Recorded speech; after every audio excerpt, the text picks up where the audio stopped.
Big disappointment, I think.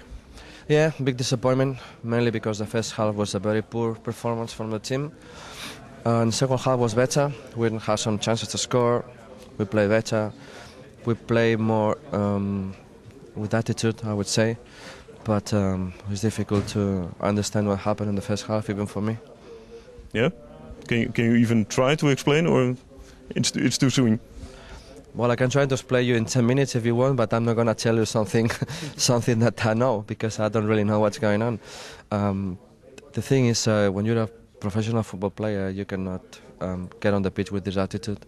So we knew that Willem II was in a very difficult situation, so we had to take an advantage. We had to take chance of that.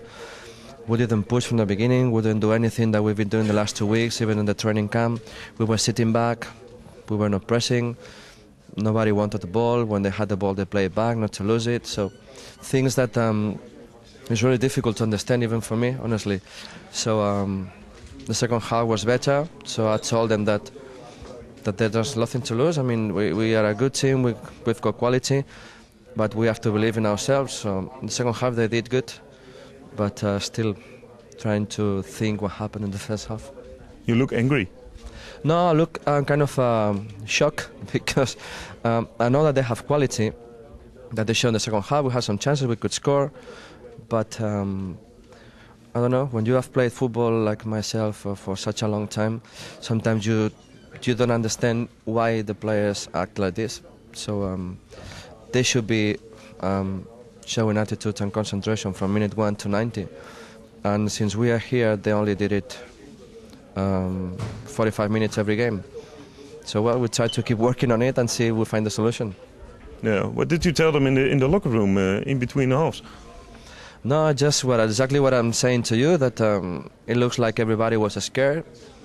So, okay, we have to show respect to the other team, but we have not to be scared of any team. So, basically, I tell them that was the difference between, I don't know, what the week that we spent in Turkey and the last game was very good, aggressive, pressing, why we didn't do it. So that we had to do it the second half, and they did. So I'm happy of the reaction, but it's always too late. So there's always something wrong during the game. Has it something to do with all the new players, all the substitutions during the game? No, not really. No, because we had this problem before with the all squad. So that's not the problem.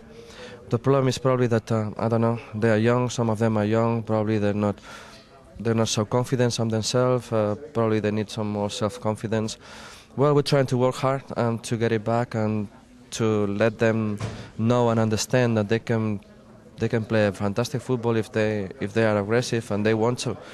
But it's been more difficult than I expected.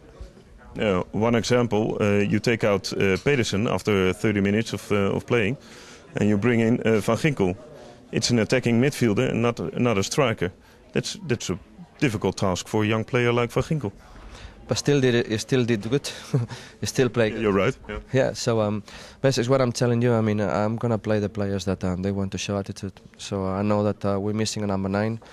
This is one of the options, one of the objectives that we have in this winter break, to sign a number 9. But while it's not coming, we have to play with the players that we have.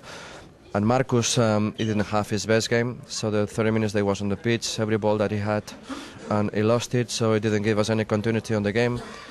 So why to wait in the minute 45? So I knew that nothing was going to change in the last 50 minutes of the first half. So I decided to do it early. And just Marco, it is true that he gave us some more things, more aggressivity, more movements. So well, it was okay.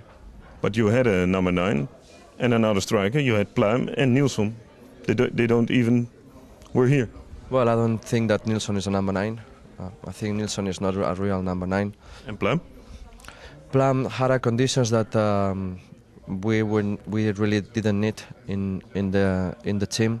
So he always tried to work hard. It is true, but all the staff thought that it is a player that with his conditions we didn't need him at the moment. So we stuck with Marcus and obviously waiting for someone. So that's the thing. If we would have had a number 9 today, probably it would have been different. But we still have to wait. Ga voor meer video's naar eredivisie.nl.